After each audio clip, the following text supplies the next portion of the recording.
A continuación vamos a exponer las preguntas de índole interpretativa. Para eso vamos a tomar un ejemplo a continuación.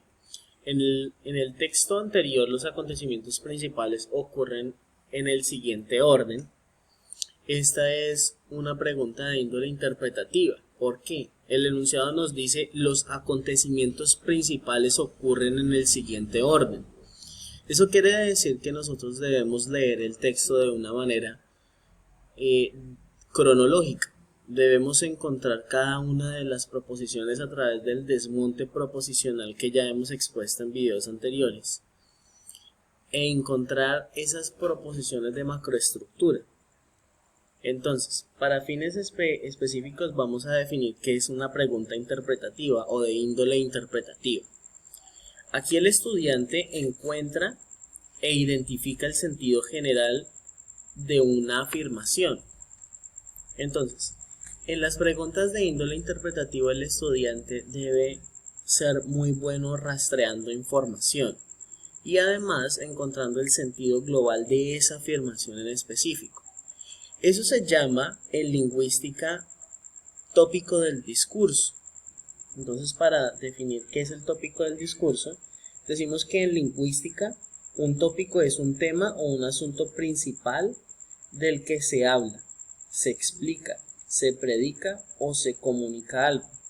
Por ejemplo, en una frase o en un discurso, los tópicos se pueden utilizar también para simplificar una idea o para disimular una verdad, especialmente en un discurso. Entonces, decimos que claramente tenemos párrafo 1, párrafo 2. Esa es la primera parte del desmonte proposicional. Y sabemos que en cada uno de estos elementos vamos a encontrar una proposición, como lo hemos hecho anteriormente. Entonces, proposición 1, y vamos y buscamos el siguiente punto, encontramos la proposición número 2, ¿cierto? Y si tenemos comas, entonces sabemos que las proposiciones entre comas es 2.1, 2.2, 2.3.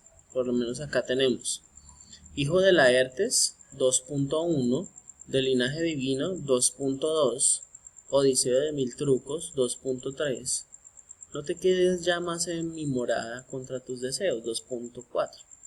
Aquí tenemos 4 proposiciones, microproposiciones dentro de una proposición general. Ahora, ¿qué es lo que debemos buscar acá en este ejercicio específicamente? Debemos encontrar las 2 escenas que nos muestren cuál es el tópico del discurso.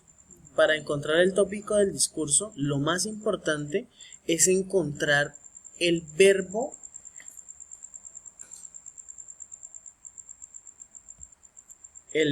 principal de la macroestructura.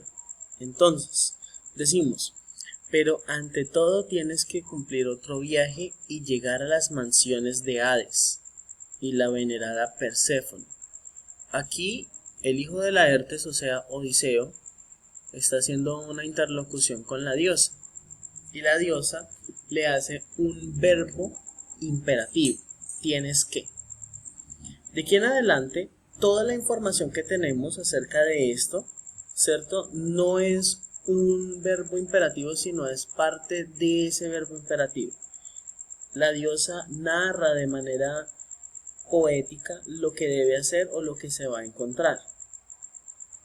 Por consiguiente, el primer verbo que tenemos acá, que es el verbo de la proposición de macroestructura, o también llamado el verbo del tópico del discurso, es tienes que cumplir otro viaje. En segunda instancia, tenemos me eché a llorar tumbado sobre el lecho. ¿Por qué no podemos decir que así dijo? Entonces, a mí se me partió el corazón. Porque la proposición entonces a mí se me partió el corazón no habla de un verbo que indique una acción personal. En segunda medida, no podemos decir que luego que me sacié de llorar, de revolcarme, sería un verbo del tópico del discurso, porque luego que me sacié de llorar y revolcarme no es sino un resultado del verbo proposicional. Me eché a llorar tumbado sobre el lecho.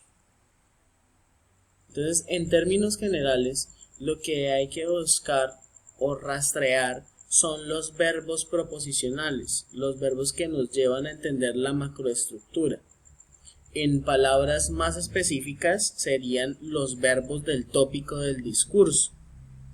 Por esta razón, partida del héroe, llegada al Hades, es una mirada muy amplia de las dos proposiciones. Encuentro con la diosa y partida del héroe solamente resumen el primer párrafo. Llegada al Hades, encuentro con Tiresias, son dos proposiciones que están cronológicamente erradas, porque primero se encontraría con Tiresias y luego llegaría al Hades. Por último, anuncio del viaje, lamento del héroe, es la manera más correcta como se pueden definir estas proposiciones de macroestructura. En términos generales, anuncio del viaje es el tópico del discurso del párrafo 1 y lamento del héroe es el tópico del discurso del párrafo 2.